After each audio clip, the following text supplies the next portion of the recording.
just give an initial welcome to Dr. Boukous and thank him for joining us. Yeah. And the floor is yours.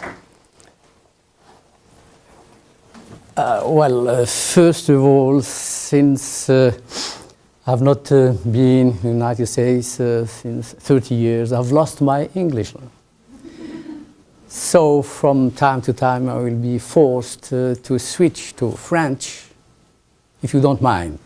But my friend and colleague, Dr. Wagner, is here, and Dr. Mamouri too, and Fatima. Okay? Well, I would like to deeply thank the IEDP.Penn Graduate School of Education and also Perry Woodhouse and Middle East Center, and I wouldn't like to forget to name Mrs. Lauren. She's in the back. Yeah. Yay. Let's all thank Lauren.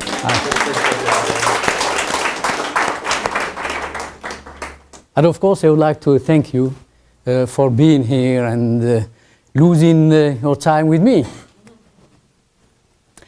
Okay.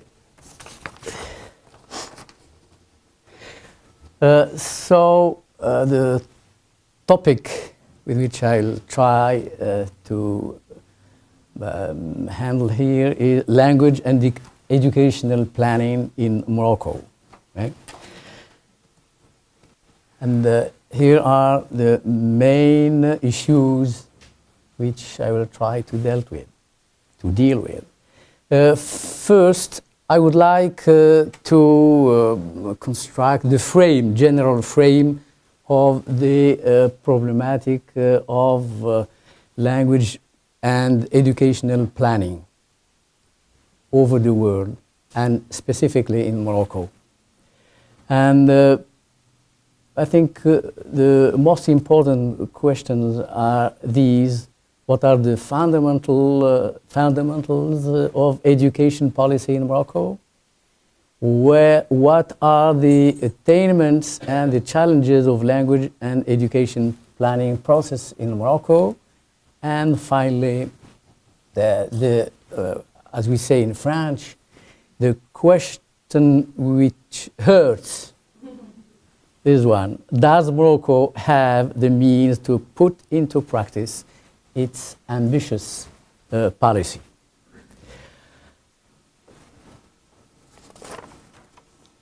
Well, concerning the general theoretical frame, I would say that of all the social domains, education is probably the most crucial, sometimes indeed bearing the entire burden of language planning implementation.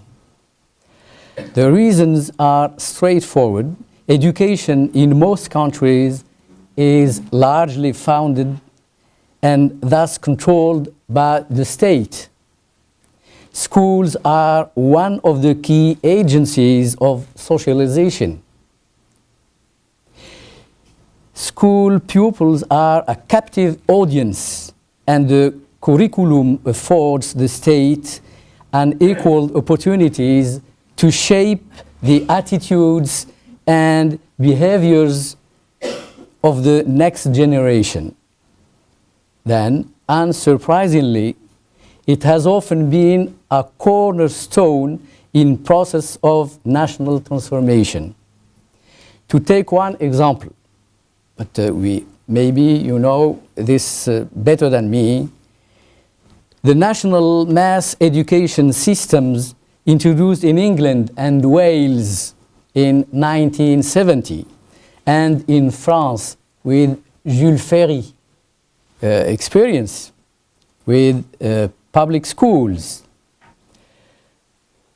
These are some laws, like those in many other countries, being absolutely central to the dissemination of national standard languages, which are, of course, often quite different to the vernacular varieties spoken in the home. In such cases, inculcation of literacy in the standard calls for mastery not only of a different medium, writing, for example, but also of syntactically and morphologically, and maybe phonologically too, we have to deal with the diversity of languages. And education has also more recently been a key instrument for language revitalization in societies emerging from or rejecting the old linguistic cultural hegemony of a dominant centralized state, just like what is the case in Wales, in Catalonia, in Spain, or in the Basque land in Spain too, and also in Morocco, where teaching the regional language is seen as an essential complement to intergenerational transmission of the language. First within the family, and after that within the school environment. And evidence for the efficacy of teaching in revitalizing a language is mixed. However, the recent experience of teaching Amazigh language, Amazigh means Berber language, which is the indigenous language in North Africa, in Morocco, Algeria, Tunisia, also, and maybe Libya, and so on. Then the recent experience of teaching Amazigh shows a great rise identity consciousness of Amazigh speakers recorded in the social networks. For instance, and this can be very plausibly attributed to greater school exposure to Amazigh at school and in the media. But it remains to be seen whether Amazigh language skills acquired at school will be retained over a lifetime and handed down to the next generation. This is one of the great challenges. The lesson many commentators draw following Fishman 1991 is that while minority language schooling is helpful, even necessary for language revitalization, it is insufficient and likely, in fact, to be ineffective in the absence of actions in other domains that reinforce the effects of teaching. And language education very often functions as an instrument for the attainment of wider status planning goals.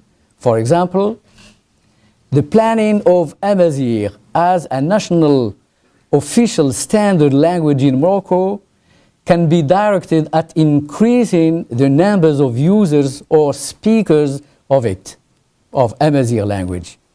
Another, perhaps preferable for being more encompassing, is language planning in education, within the scope of which would fall the following policy issues.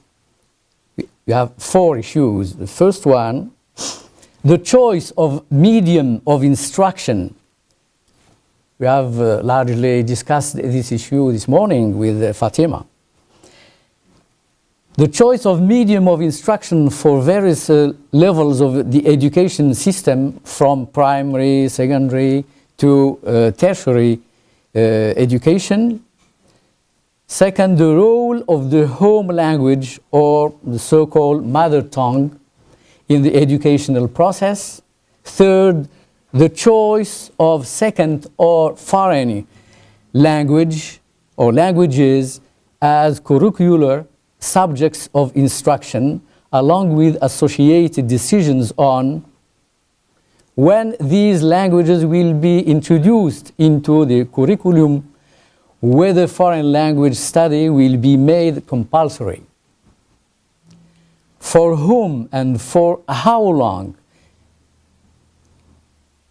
Next question, what proportions of the school population will be exposed to second language or foreign language instruction?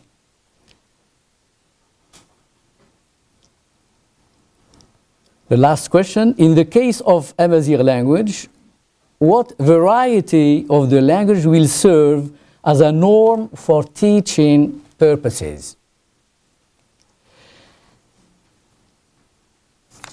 So these are, I think, the most important, I would say, things to say about the frame within which I would like to discuss some issues concerning the Amazigh and the Arab and French and maybe English introduction in the Moroccan education system.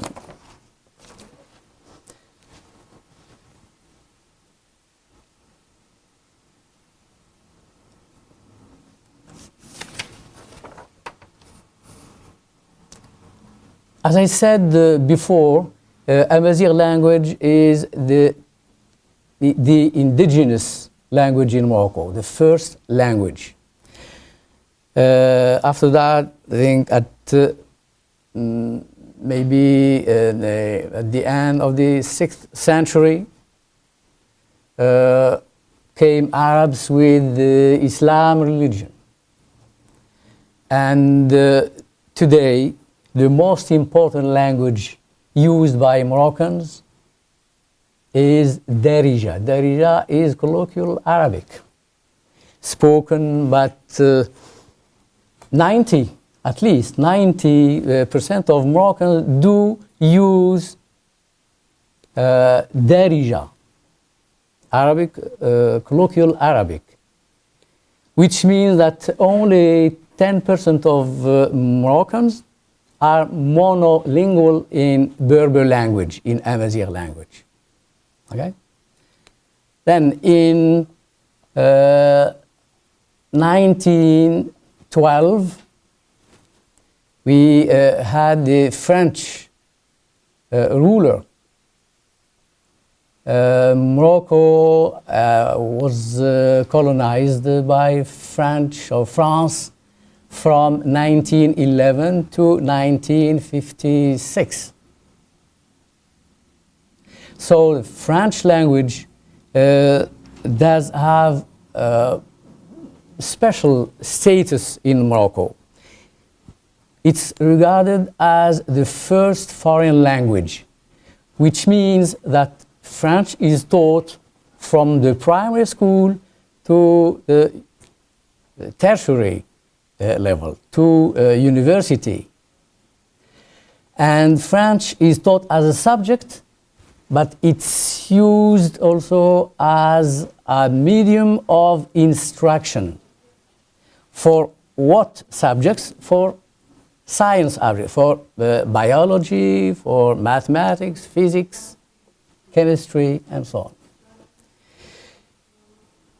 And English is introduced at the secondary level.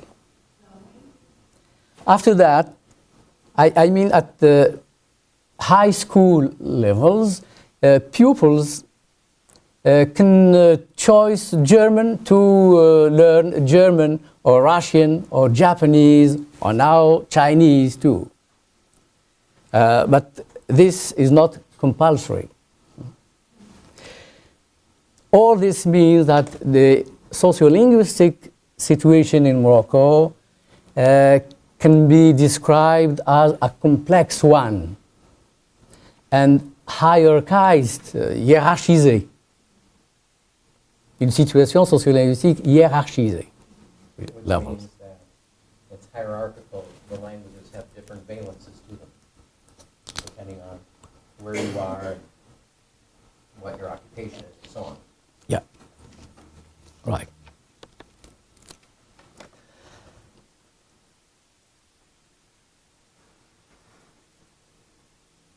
But here are maybe three major reference texts which I use for this purpose.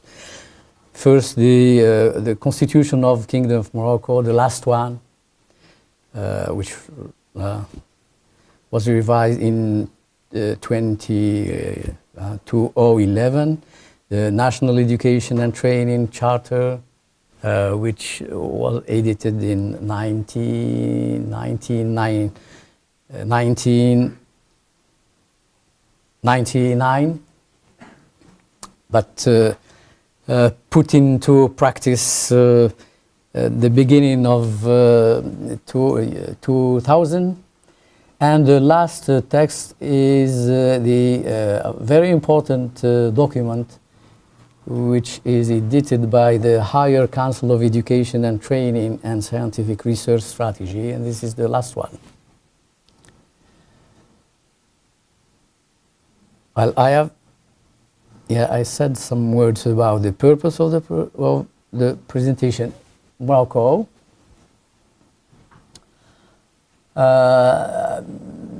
Morocco is situated in North Africa, bordered western by the Atlantic Ocean, in the north Mediterranean Sea, our neighbors in the east, Algeria, and in the south, Mauritania. Okay? The population, the last census says 34 million people.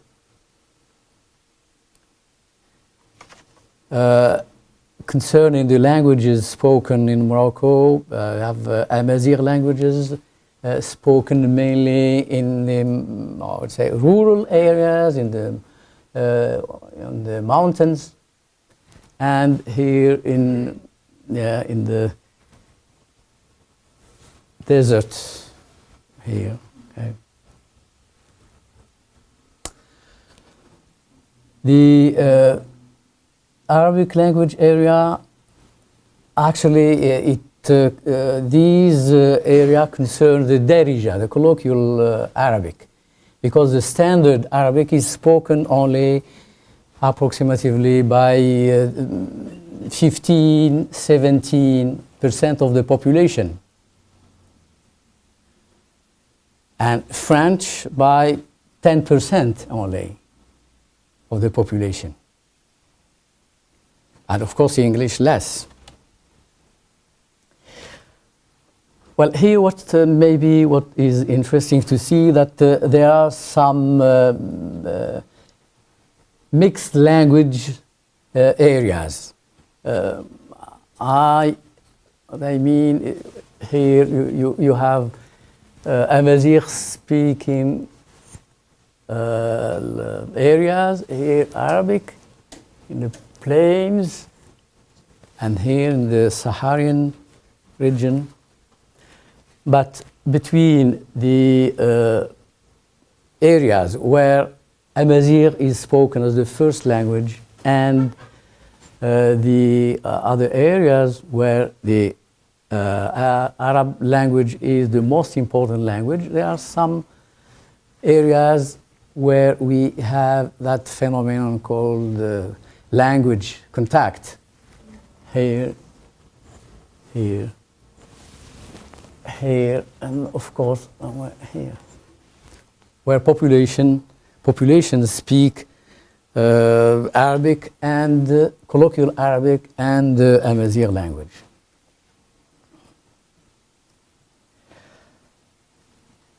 What is new in Morocco is the shift of the language policy since the adoption of the constitution, the last constitution in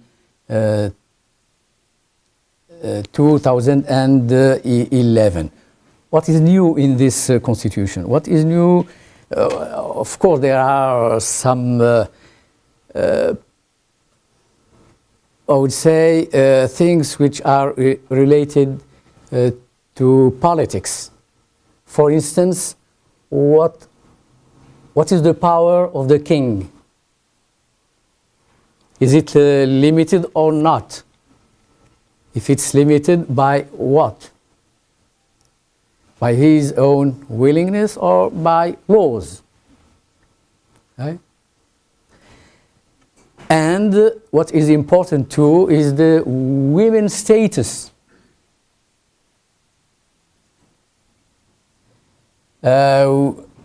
Theoretically, the new status of women should be more attractive, more positive, but this thing is still in progress. Since we are interested here by languages, the most important things in that constitution is the officialization of Amazigh language. Since, let's say, the early ages of the history of Morocco until 2011, Amazigh was always considered as a marginalized language, conveying a marginalized culture, which means that Amazigh language was not taught before 2003, as Fatima said this morning. But within this constitution, maybe since 2003, the Amazigh language is taught at the primary school and at the university. At the university, Amazigh is used as a tool of instruction. Of course, the subjects are related to Amazigh language and to culture, Amazigh culture. But as we said this morning too, Amazigh is not a tool of for teaching maths or science and so on, of course.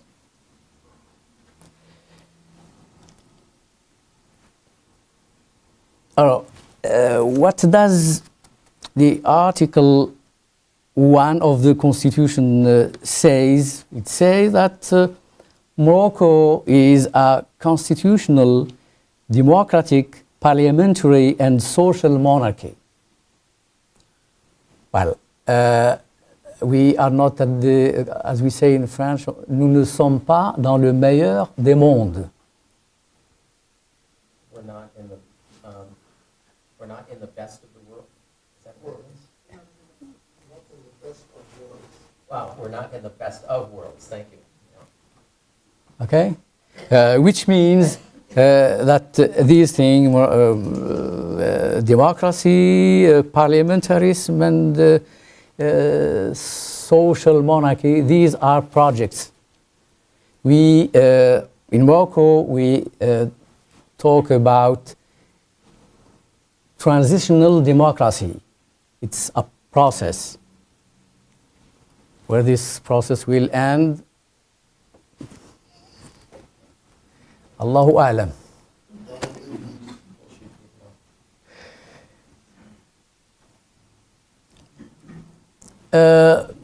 Concerning the Moroccan identity, what's important is this. If yeah, you just read, you will read better than me. So the Moroccan identity is a pluralistic one. The major components of this identity are, of course, Muslim and Arab, but also Amazigh and African. The African component is recognized as a major component of the Moroccan identity. Jewish identity is recognized in the Moroccan constitution. Yeah, African, Delusion, Hebraic, and Mediterranean influences. Donc, the Moroccan identity is diverse with regards to the languages and the cultural expressions. Now, what about the languages and what about language policy in Morocco? According to this new constitution, we have two official languages, Standard Arabic and Standard Amazigh. We'll discuss later what we mean by Standard Arabic and Standard Amazigh. And the Hassaniya,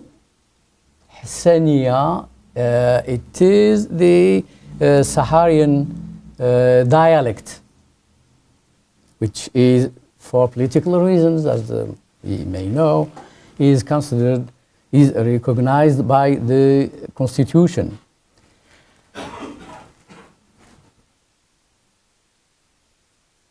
Yeah, foreign languages. There is a mention which is very important in the constitution, which says that Moroccans must learn and master foreign languages. Not all languages, of course, but the major languages. And to be more specific, we have here the statement, constitutional statement concerning the languages. Well,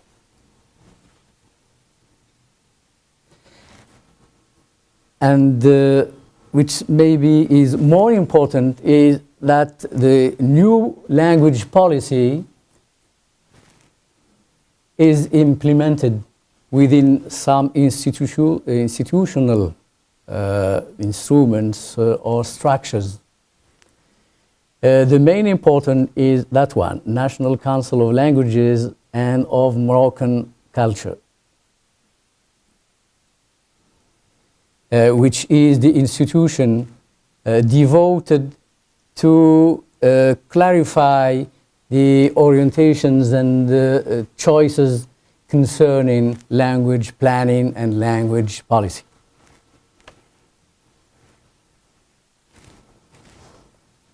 Now, concerning the functions of languages, we have as main languages of instruction Standard Arabic and French, and possibly English. And this is a key issue which maybe can be discussed after. And we have Amazigh, English, Spanish mainly as languages of communication.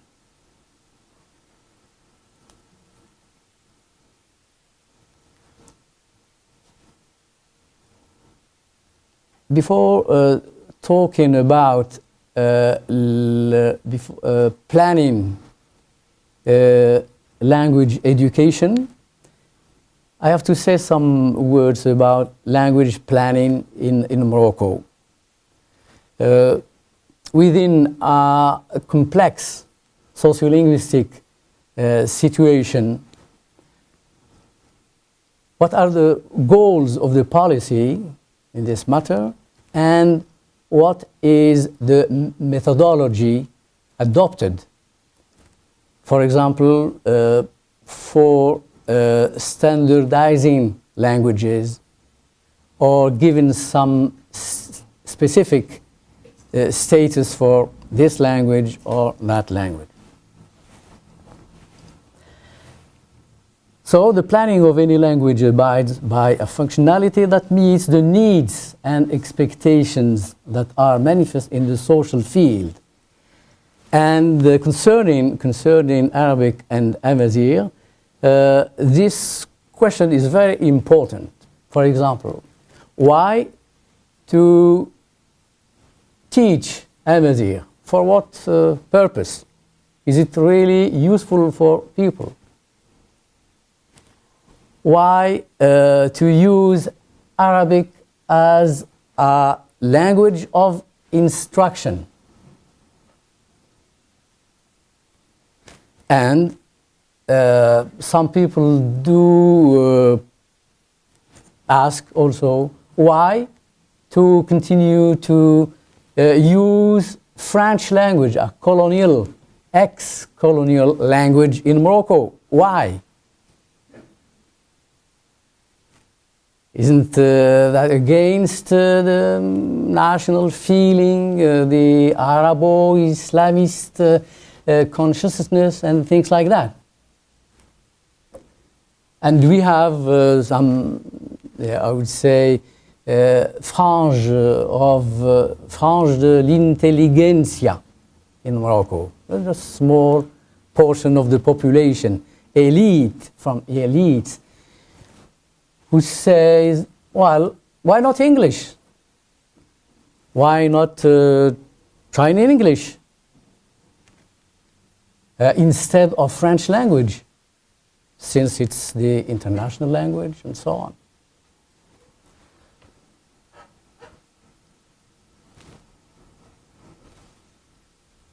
These are some measures of implementation. And what's important here is to notice that in the Constitution, the Constitution says, well, Amazigh language is an official language besides the Arabic language. Okay, it says also we have to teach other international languages. This is fine. But if we don't have implementation, measures of implementations, this policy wouldn't be effective. And what we observe in some countries is that you have in the Constitution the fact that some languages in South Africa, maybe more than 11 official languages, but in social reality, in the education system, in the media, and so on, well, we are still in English. So it's very, very important to have measures of implementation.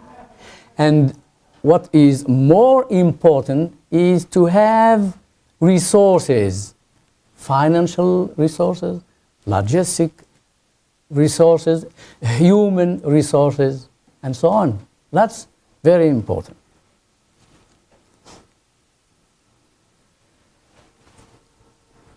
Regarding the educational planning policy in Morocco, we have, I would say, three major steps. The first one is the decree of 1961. What does say this decree? It says, well, Morocco is an independent country since 1956. Okay, but what's happening in the social reality, in the cultural environment, and so on? What happened is that French language, French culture are still here with privileges.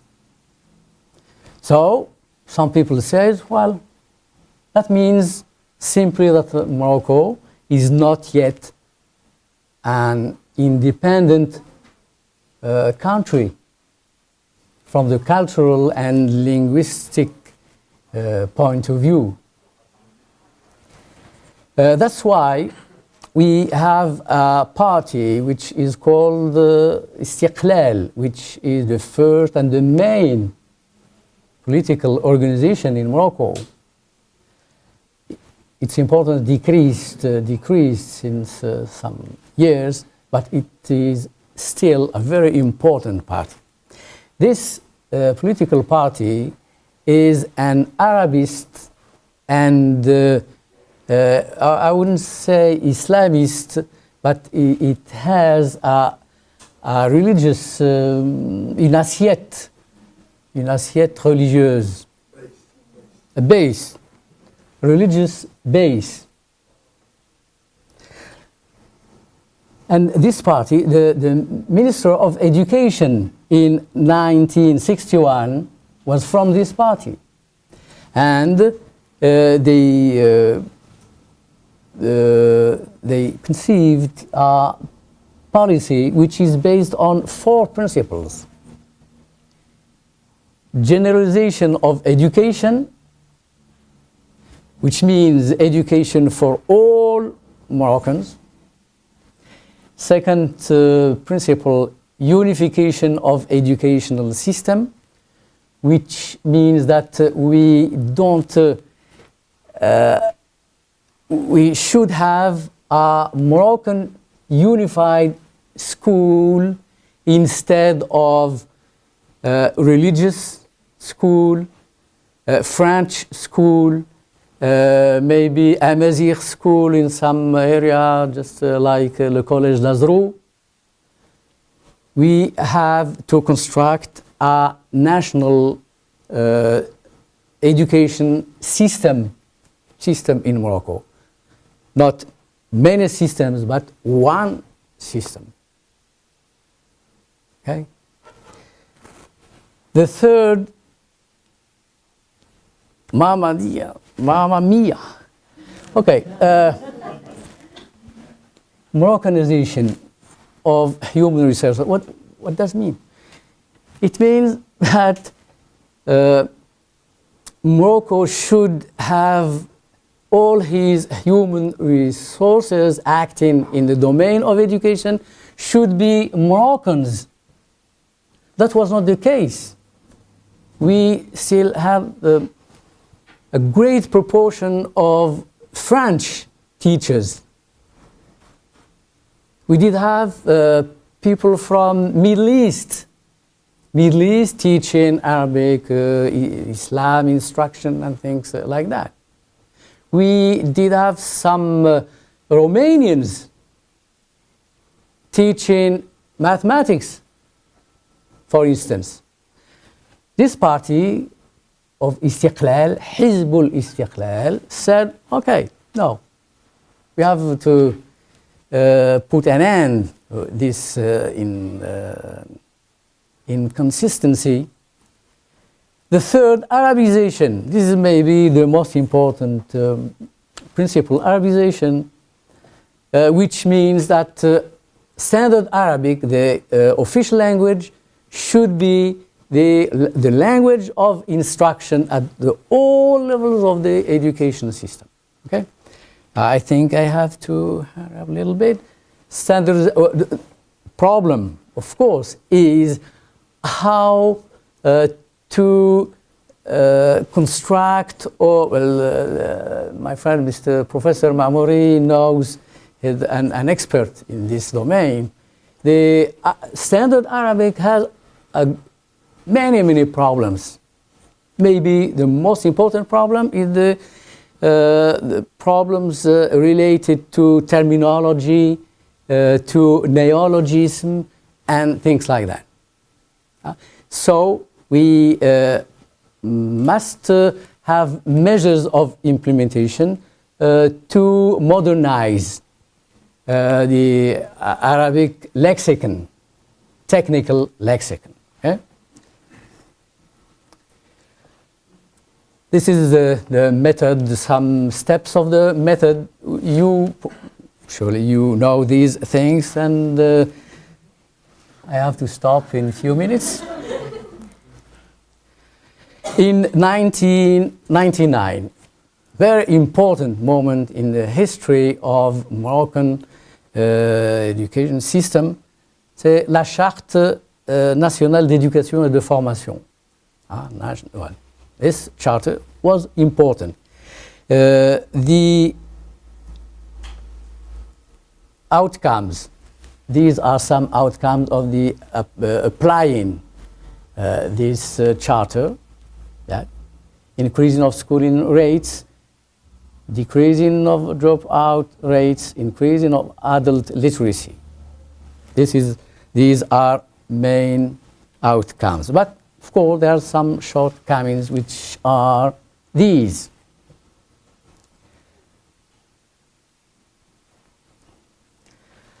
Well, let's talk about something which is very Dr. Wagner knows very well these things, the problems with teams and pearls, and Dr. Wagner will probably say something about his own conception and how he evaluates these assessments.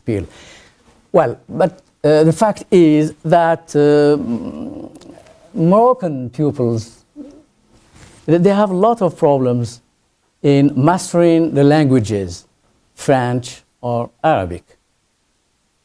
You have the performances, they are really, really bad. These are maybe 3 major causes of failure. The problem of teacher training, the problem of the environmental exposure to school languages, and of course the non-motivation of learners due to educated youth unemployment. This is their general problem. And finally, we have this vision of higher council education training and scientific research. The aims are these: providing a general frame for the educational policy, which is a little bit different of what is stated in the Charter.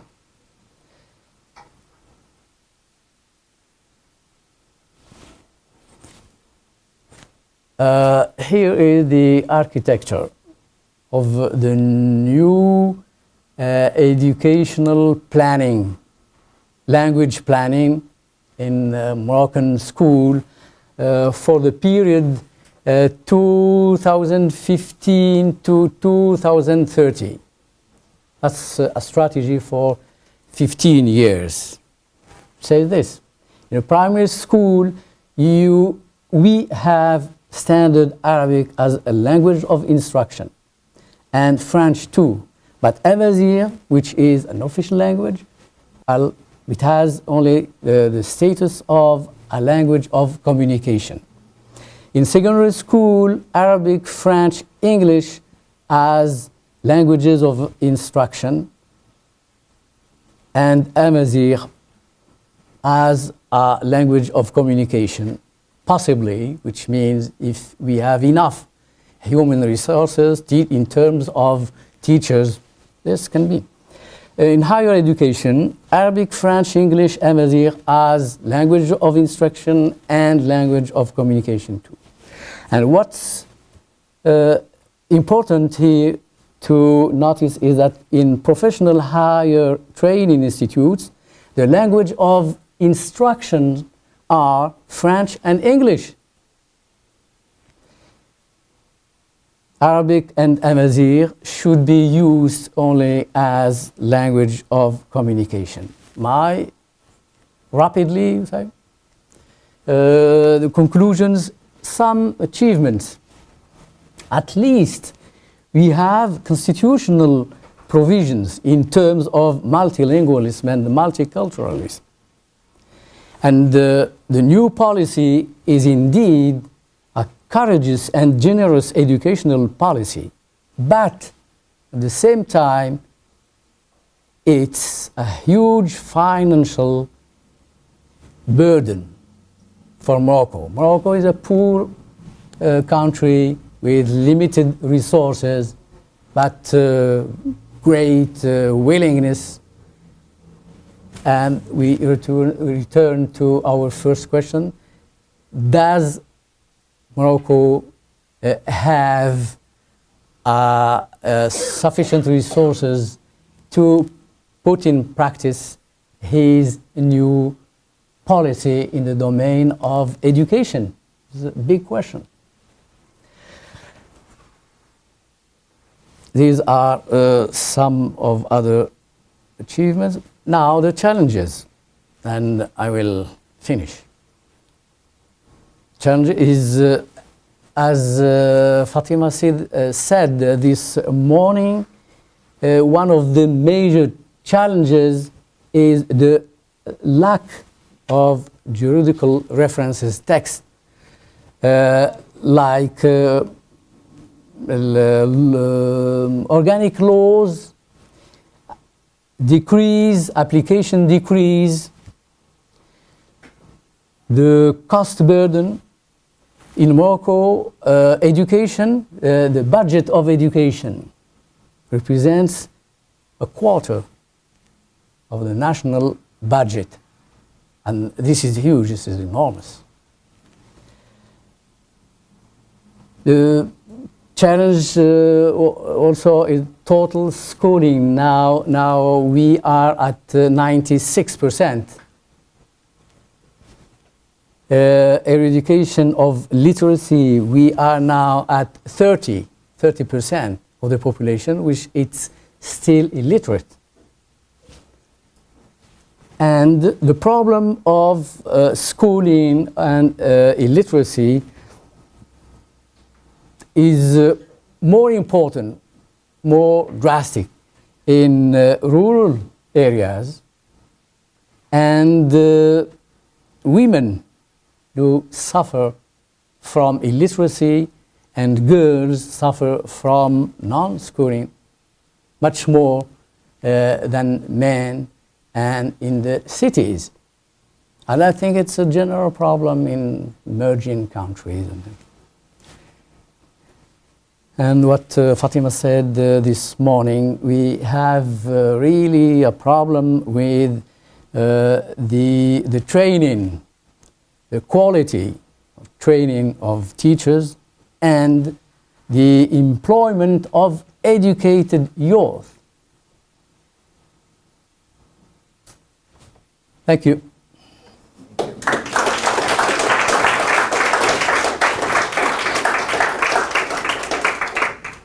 Well, very good. Thank you very much. I mean, it's true that I was pushing him because I knew that we have a need here for open discussion. And obviously, for those of you who are familiar with Morocco or had a chance to read some of the materials that was posted on Canvas, it might be easier to absorb this. For those of you who were hearing this for the first time, it's a bit of a challenge to understand the complexities of the language situation in Morocco. But now we have an opportunity to get into some of the specifics of the presentation. We have a tradition in the IEDP program of assigning 4 students to take a deeper look at the readings before the event and ask them to be among the first people to ask some questions. Yeah. So we have that opportunity, and I'm looking at Shri. You're on my list here. Would you like to start off with a question? Yeah, absolutely. Thank you so much, Professor. That was really cool to hear about not only a language that is emerging again, but in such a complex setting. It was really interesting. The question I had even prior to the presentation was from the reading was, how do you feel about the strength of the Amazigh language as in its oral traditions? Do you feel like the process of moving it towards also a written language will take away any of that dependency or richness of the oral traditions if people maybe depend more on the written, or do you feel like it's something that can reinforce the oral traditions and maybe make them so that they're more intergenerational? And that's a lot, but Yeah, actually, I think we'll do all 4 of the questions, but you take note of them and you can respond as you will. That, I have to say, is an interesting question that I would guess is rarely asked, but maybe. I don't know, I haven't heard that. I appreciate that. Darren, we have you somewhere? Right here. Oh, you're right there. My question is from the presentation. My question is, what is the language of litigation and law in Morocco, and do the people in the rural area have access to the law, be it that they speak primarily Amazigh? Thank you. Jiri? Okay. My question is about standardization of Amazon. I think you mentioned in your possible that the language was developed on a standard based on usual pronunciation, those common vocabulary, and those... You have to go a little more slowly. Start from the beginning, more slowly. Okay. So her language is developed standards based on usual pronunciation and most common vocabulary and most used words in the geolect. And my question is that what's the standard of visual and mostly used in which to standardization of this language? And is there any possible that this kind of standardization may do harm to the modern geolects?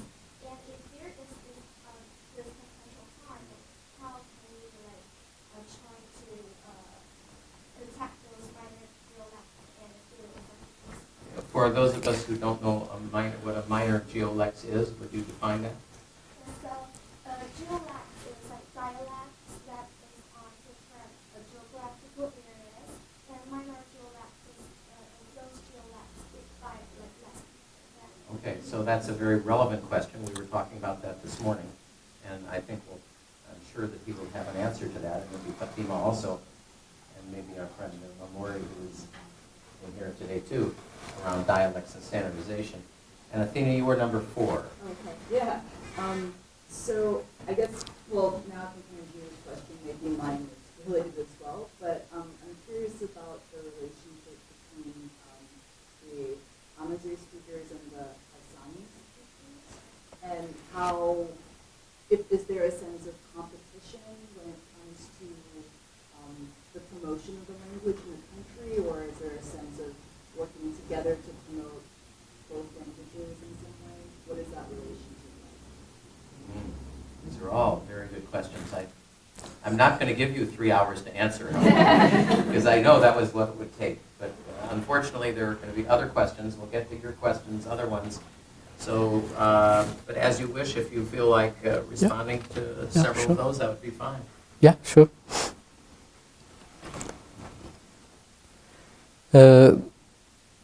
The first question was about orality and scripturality. Scripturality. Yes, Amazigh language is essentially an oral language, and the literary tradition is oral, composed mainly by poetry, by tales, and things like that. Okay? The orality has its own specific features. Yeah, orality is something in creative. How do you say? It's not formal, and it expresses emotions. But orality is also a break, how do you say, a frein, something which qui freine, break. It's something that breaks the evolution of the language. It's something which doesn't help Amazigh to be wider, a tool of wider communication. Yeah. So since I would say 20 years, some young people, activists first, and also scholars, they try to convince the population that it's really important that Amazigh language be written. We have discussed this morning about the script, the more adequate script for writing Amazigh.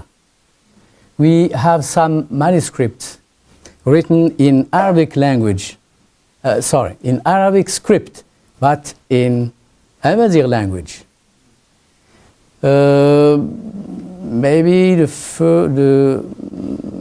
les premiers, First, the first manuscripts are dated from the period of Almohad, that means 11th, 12th century. These texts are about the religion, the Islamic religion, and the Malikite. I don't know if you know these things. Malikite rite. As you know now, we all know the problems with the Shiite, Sunnite, and things.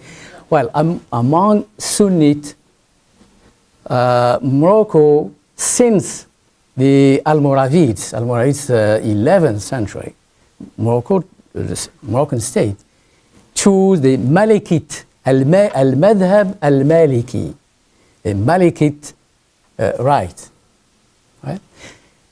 But the problem is that in 11th century, 12th century, 13th century, the most important population in Morocco is illiterate in Arabic language.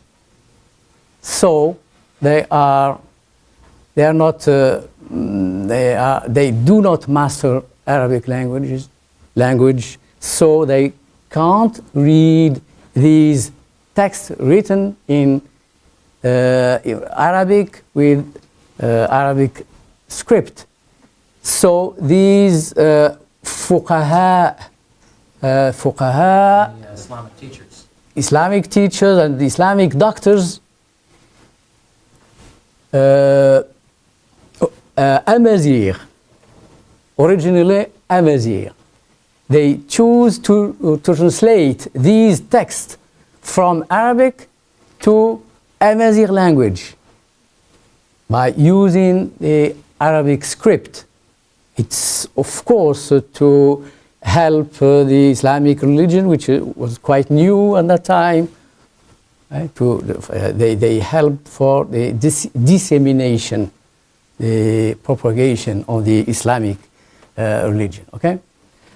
Well, after that, you mentioned this morning.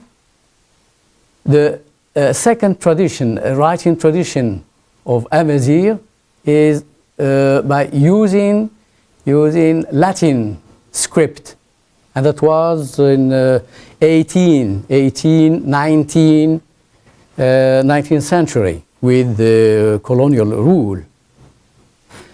But since, I would say, 10 years, we have another script which is called Tifinagh, which is the original script, Amazigh script. which is on their bag in the circle here. It's a beautiful script. Some of us were looking at it this morning. It's completely different than Arabic or Latin script. It's unique. Right. Yeah. You can look at the bag later.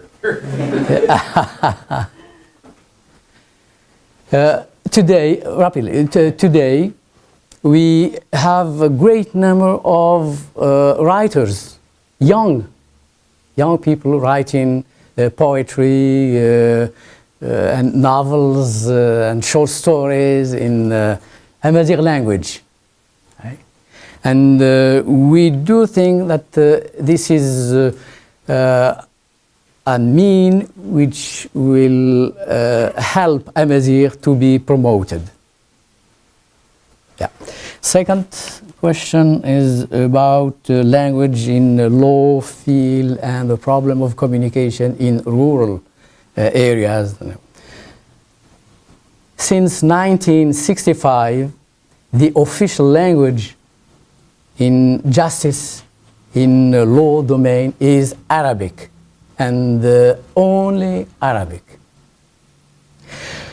Well, the problem is, in fact, that a lot of people in rural areas, speaking Amazigh, they don't understand the language because it's not only standard Arabic, but very, very sophisticated standard Arabic, classical Arabic. which is not understood at all by rules. So there's a problem. Yeah, our claim, shouldn't say our, well, let's say the Moroccans who support Amazigh language, they think that Amazigh should be used in the domain of law and justice. It's a question of social justice also, and cultural and linguistic democracy. What are the chances of that happening? Well, Our lifetime. we tried last year. That's particularly difficult. It's really Think difficult. about it here in the United States. To get people to speak in your language, even if you're an English speaker, is not easy, right? Juridical language is, we have a law professor with us, and by the way, I want to introduce him. One of our co-sponsors is the Perry World Center, and Professor Burke White is here and is one of our co-sponsors, and is nodding his head because he's also in the law school. Affirming maybe our comment. Affirming your comment, absolutely.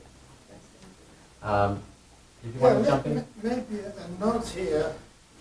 It's really not necessarily an issue of using Amazigh as the language of law. So just take the situation in everyday life. Two people walk and then they fight and there's a struggle, they go to the police.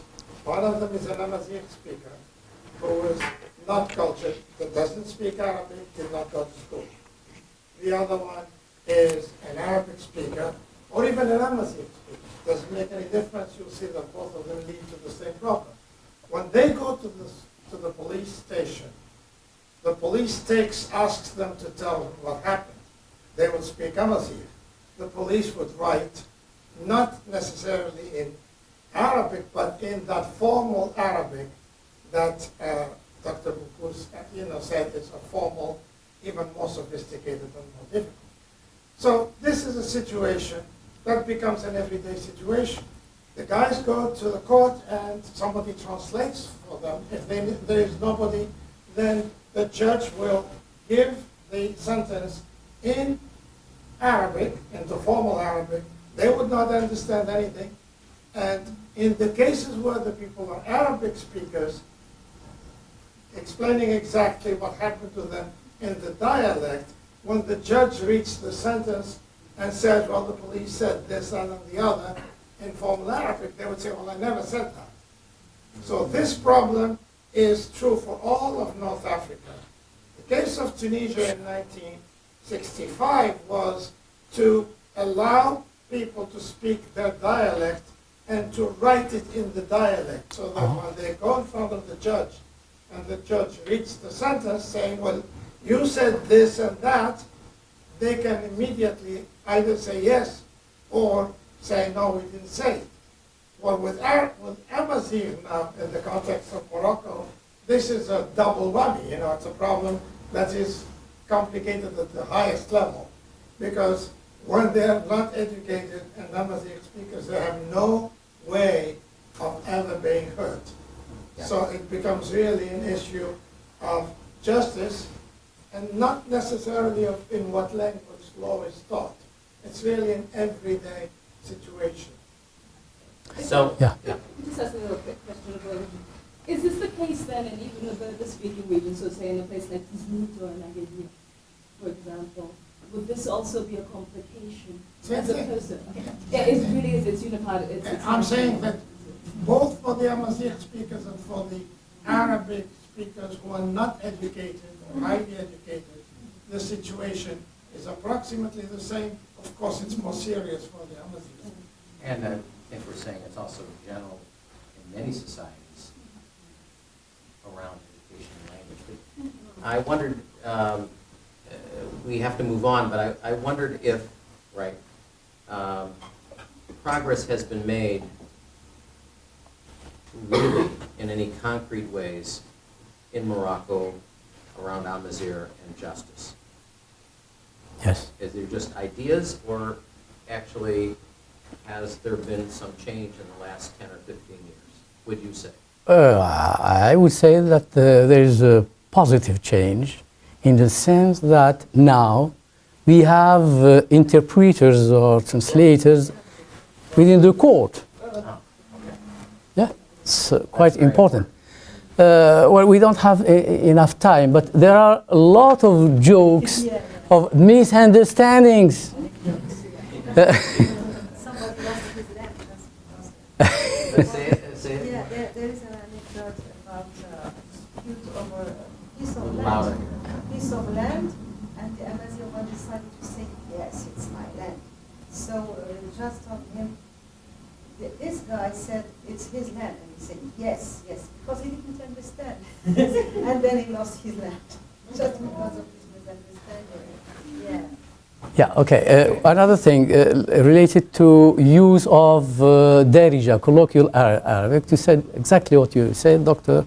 Mamouri, that this Arabic speakers do face the same problem. Just one joke or one example. In Arabic, standard Arabic used in the court, we have an expression which means the flagrant délit. I don't know what it is in English. Extreme situation of being That's- against the law. Yeah. In Arabic we say في حالة تلبس. تلبس. But تلبس, it has something to do with kissing. Person says, I never kiss him. تلبس. Okay? Okay, I will move to the question regarding the standardization and geolects. Yeah, okay, thank you. It's a serious problem in the domain of Amazigh standardization. As we have seen, Berber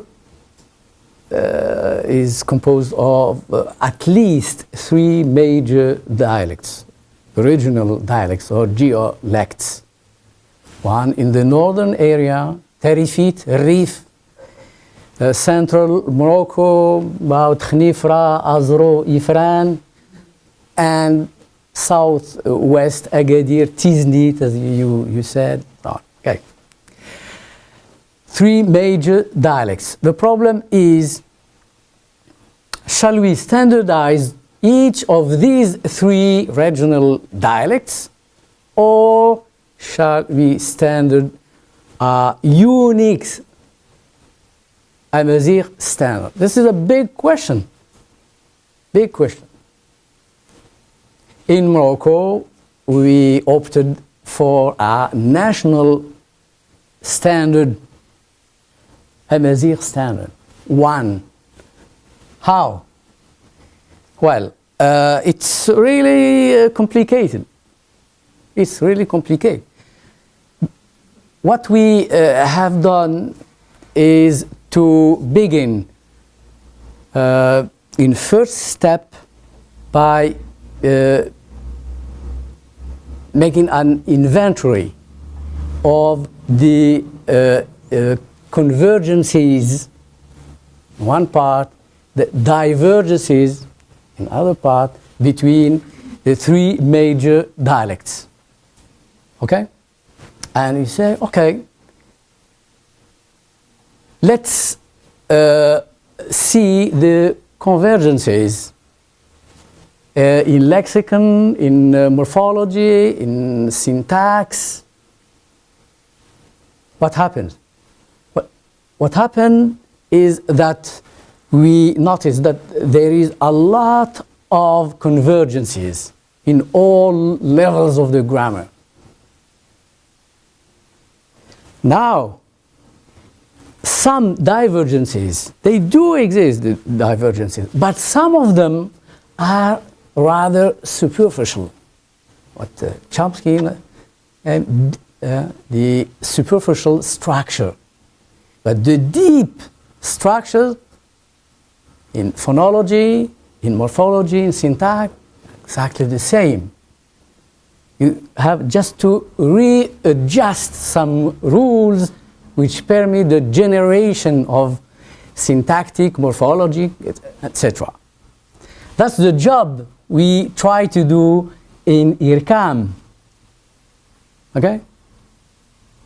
Now, there is a big problem with the technolects, the neologism, to name things like computer. We don't have a computer in Amazigh society. We didn't never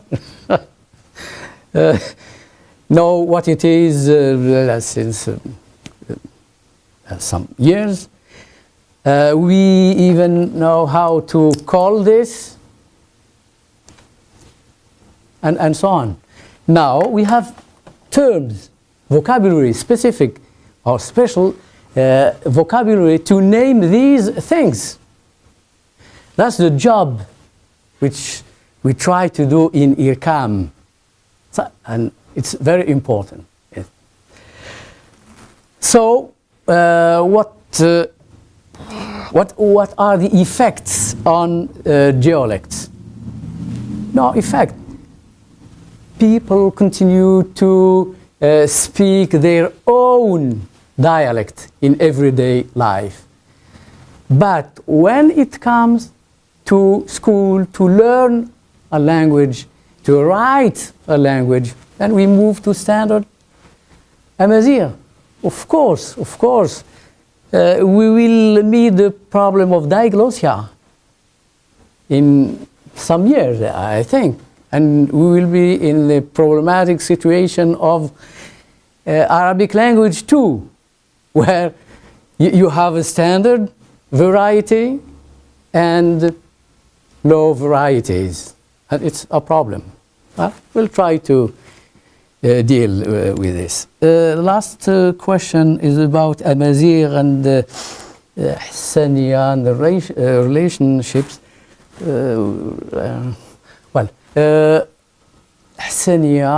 Hassani, it's a dialect spoken by population settling in south provinces of Morocco, what is called Sahara.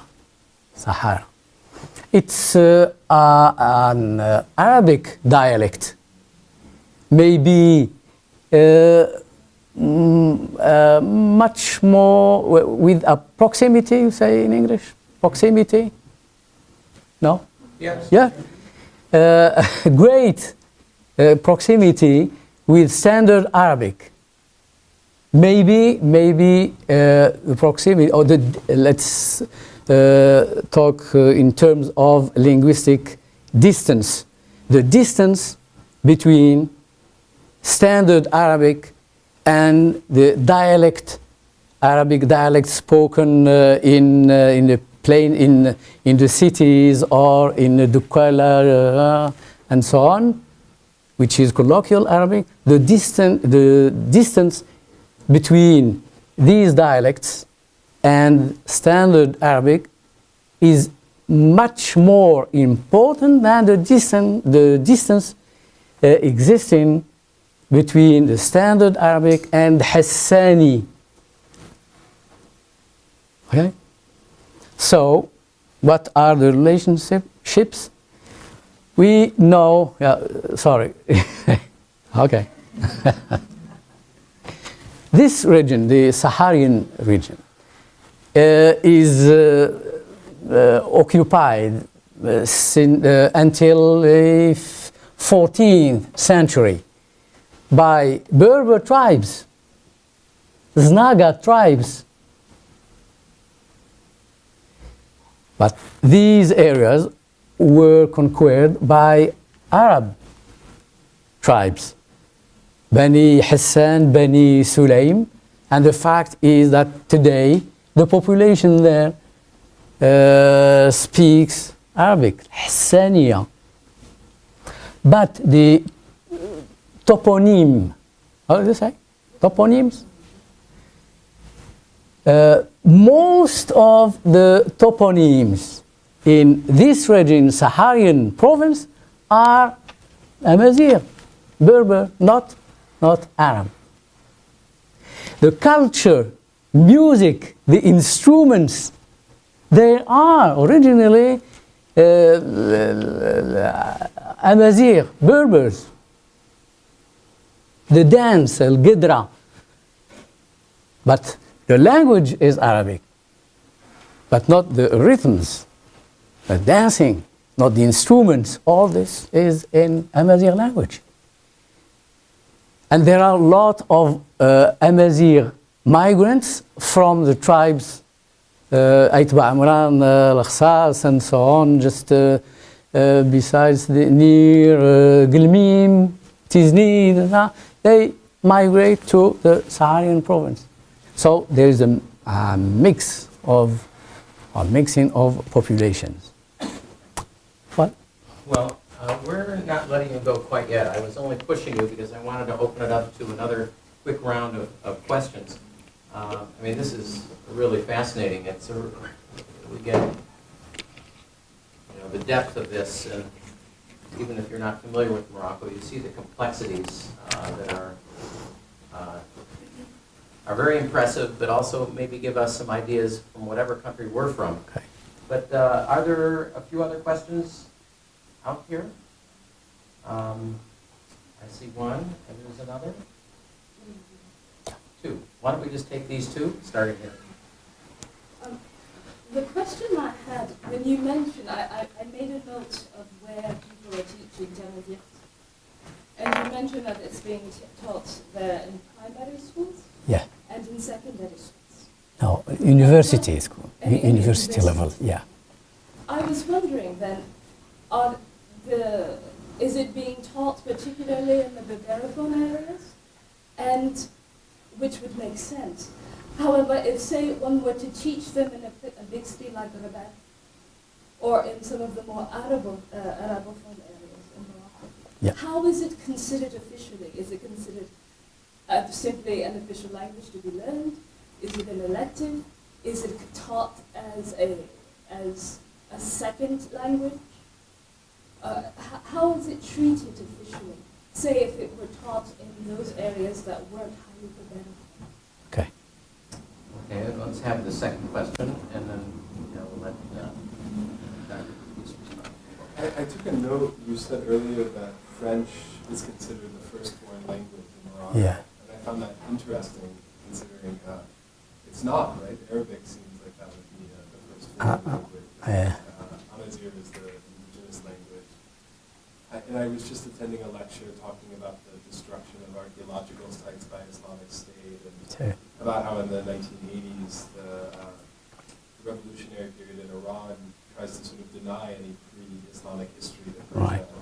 And so I'm just interested in these narratives that cut off a history before a dominant culture arrives, and so how that plays into how Amazigh people see themselves, their histories, their culture. I'm going to add one question. Yeah, well. So you said that only about 10% of the Moroccan population uses Amazigh, also French. I mean Amazigh. There was 90% Darija speakers, Yeah. and about 10%, according to the census, Amazigh. Yeah. And I would like to potentially challenge that in a particular way. Yeah. First of all, I think it's difficult to know the answer to that question in census takers. Mm-hmm.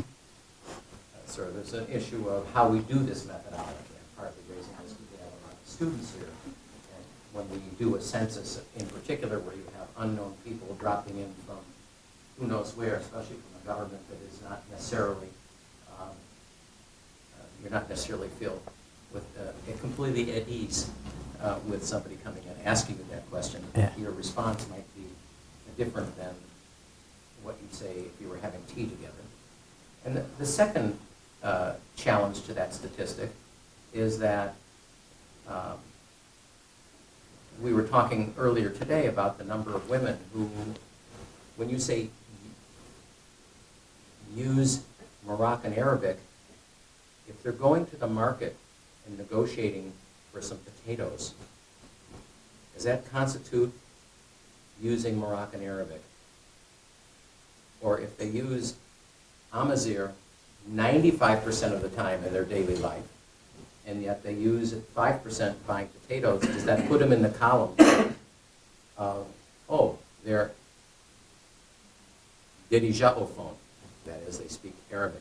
I say this because, and then the third challenge is, what about all the children, before they go to school, they're also Amazigh speakers, monolingual.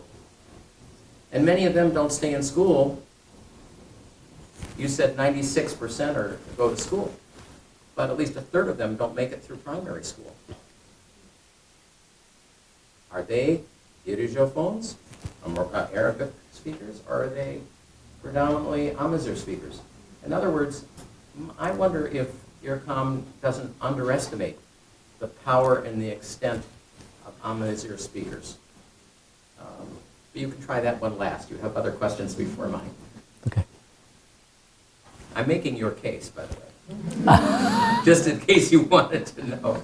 I'm supporting IRCAM in this with my challenge, Okay. demographic challenge.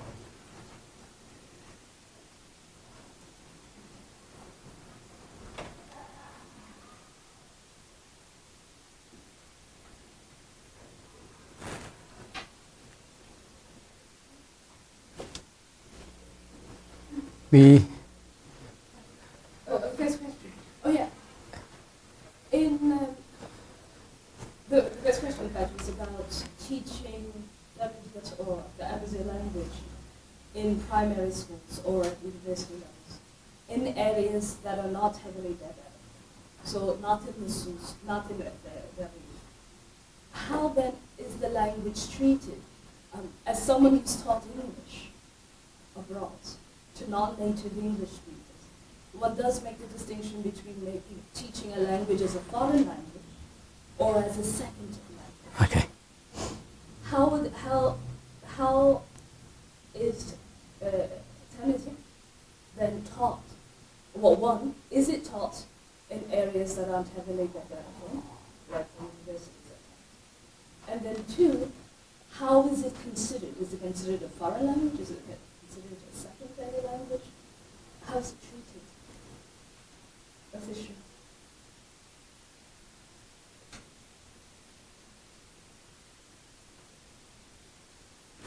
Yeah.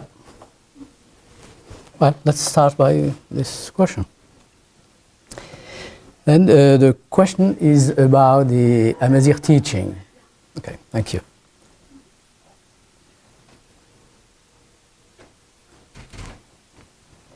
The teaching of Amazigh is a compulsory teaching, a subject taught at the primary school, which means that pupils from 6 to 12 in the primary school, they have to learn Amazigh language. In the cities, in the urban areas, and in the rural areas. Okay? But this is theory.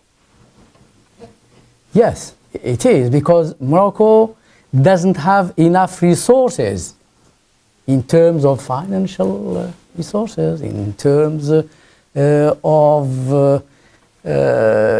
human resources, and so on. Okay? But still, the teaching of Amazigh has to be generalized to all schools, to all primary schools, and from the first grade to the sixth grade in the primary school. Okay? This is one. Amazigh is taught within 3 hours a week. 3 hours a week. Okay? The teachers are mainly Amazigh speakers, but we do have little proportion proportion of Arab speakers. But they have sessions. Well, first, they have been trained in the Center of Teachers Training, which means that they have what we call une formation de base. Yeah? And these teachers do follow 3 sessions a year. Am I right? 3 sessions during the year in service, a formation continue, in service training of the teachers. Okay? Well. Now, Amazigh, is it considered as a foreign language by Arab pupils or as a second language? Well, according to the Constitution, Amazigh is a national language, so it can't be considered as a foreign language. So, if it's taught to Arab pupils, then it is a second language. But things are a little bit more complicated. Why? Because in the same classroom in the cities, let's say, not in the cities, they are Amazigh. But in Casablanca, in Rabat, Marrakesh, and so on, in the same classroom, you have pupils who have Amazigh as mother language, and little children for whom Arabic is the mother language. And they attend the same courses with the same teacher. See the challenge here? It's a big challenge. And we have serious problem with this. Maybe Fatima, who's an expert in this domain, would say something. Just speak more loud. Oh, sorry. Usually when we train teachers, we tell them that when you have non-speaking children, you have to focus more on oral skills. But when you have speaking pupils, you focus more on writing and reading skills. So, but in cases, for example, in Casablanca and Rabat, where you can find mixed, of course, linguistic communities, they usually use the speaking ones as I would say, people who help the others in case of they have problems in speaking. So all these things are explained in teacher guidebooks and also when training them. And for the non-speaking, it's taught as a second national language. As Arabic is also taught as a second national language for the non-speaking Arabic students. Just a clarification question here, because I think the issue is in itself challenging to all of those who hear about it. How many schools and how many classes right now? How many primary schools and how many classes of those primary schools teach Amazigh? 29% of all schools. So as you see, this is your answer. It's Amazigh is only taught at 29% of the schools, and that's because of resources. Yeah. It could be because those resources are not probably even enough for the other curriculum. Yeah. And Right. you saw also the division of Amazigh speaking areas and Arabic speaking areas. So this is a big challenge for language planning. Although, in an earlier conversation today, this is always about the cup half empty or half full.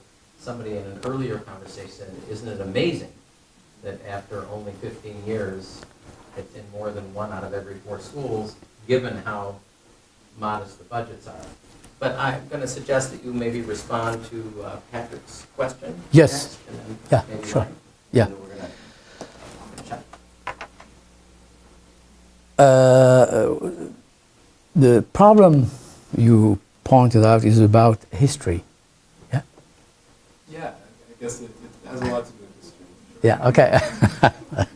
Okay, I'll be more clear after. When the Arab soldiers came to conquer North Africa, there weren't so many. Ibn Khaldun, who's a well-known historian, he wrote in his Muqaddima, Prolegomena,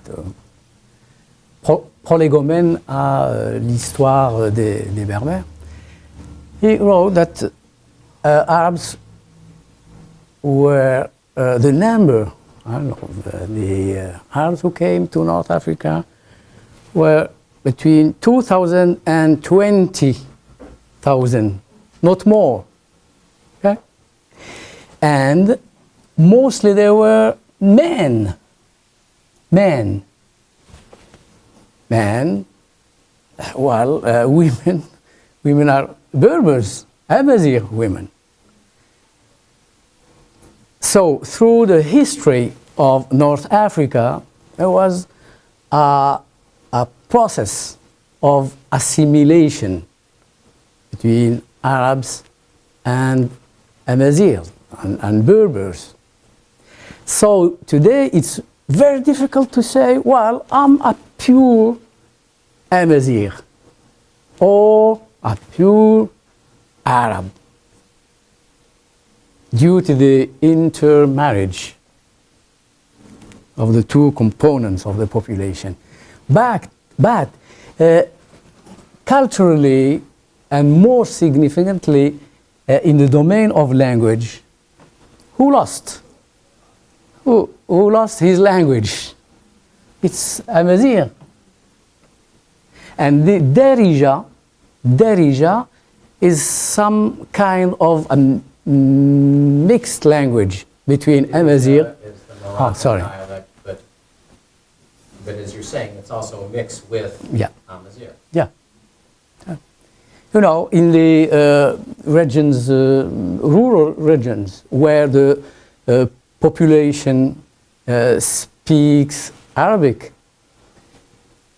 the vocabulary of agriculture techniques with the instruments used by these populations, it's Amazigh, Berber vocabulary. Dancing, there is a mix also between the dancing, Arab dancing, Amazigh dancing, song, and things like that. So nowadays the Moroccan population is really a mix. But what we Amazigh claim is the total recognition of our language and our culture. And the constitution, the last constitution, recognized the Amazigh language and Amazigh culture. And this is really important. Now, the dominance. You know, Barawata, maybe you have heard about Barawata. It's a Berber dynasty. Who reigned from 18th century, 8th century to 14th century. Ibn Khaldun wrote a lot about the Barawata. What are Barawata? It's a tribal confederation, a Berber confederation of tribes. And the Barawata, just to reinforce their Amazigh identity, they rejected Arab language and Islam. And they forged a new religion with the number of praise in Islam, as you may know, five praise a day. You have 10 praise in the Barawat. The name of God is not Allah, it's Akush, and so on. This is a very interesting process of the rehabilitation of the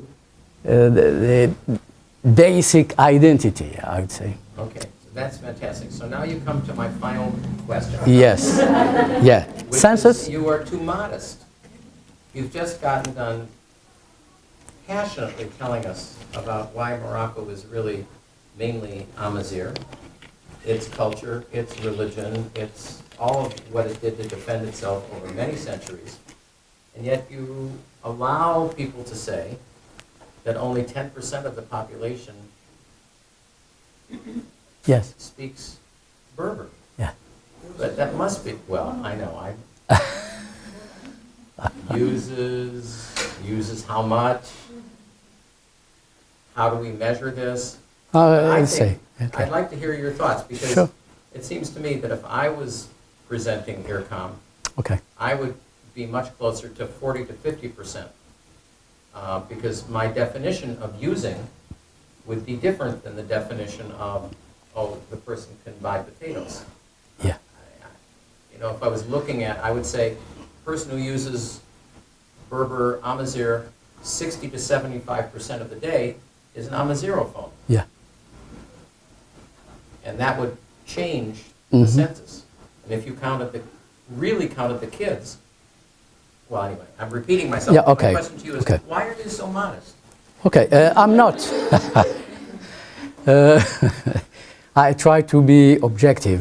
I'm talking to you. I try to talk to you as a scholar. The problem with this census, which is the census of 2004,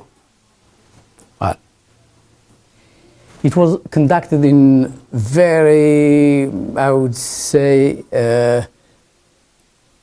rapid, non-prepared, and so on, improvised. And the context, presumably, were only just in the year before did they recognize Amazigh as an official language. No, So- no, no. Well, or sort of, a couple of years before. In other words, things have changed in 10 years in terms of respect. Yeah, yeah. So in 2004, the results of the census are these. You have 90% of Moroccan speaking Darija. But among these 90%, of course, you have Amazigh, who speak Tamazight, their own language, Amazigh, and colloquial Arabic, Darija. And the proportion of the monolingual Moroccans, 10%. That's what says the census. I'm not trying to say that these results are correct or nor reliable. I was trying to get you to say. Nor reliable. At that time, now we're talking about internal debate, but in 2004, when these results appear, IRCAM, the board of IRCAM sent a message, a note, or motion. A motion like we do in law, Yeah, a motion. Yeah, okay. a note. Yeah, a note to the person who's responsible of the administration who held this. IRCAM said, we are more than 60%. Okay? Okay, good. But officially, what appears in the official journal is that, what I said. Okay? Let me say one thing. I have read, are we too late or You no? have to stop in 1 minute. In 1 minute, okay. You have to stop in 30 seconds. Okay. There was really a debate, very, I would say, not pacific debate, and the result is what happened 10 years after. I mean, in 2014, we had another census, but nothing in the results appear about languages, the use of languages. Okay? Good. I don't Yeah. think it's really that stunning for you and me. No. If No, no, you no. look at using the language versus who are the Amazigh speakers, which means the Amazigh people. And I think that everybody in Morocco will tell you that it's about maybe close to 50%. We have to The stop. government accepts 40% already. Okay, so Last thing. we have to stop. I think we'll just say thank you. We can have a conversation. It's a good way to end because we're in the middle of the debate. We can continue, and language censuses are really powerful things, as we saw at the end. Thank you so much again. Thank you. Thank you. Thank you.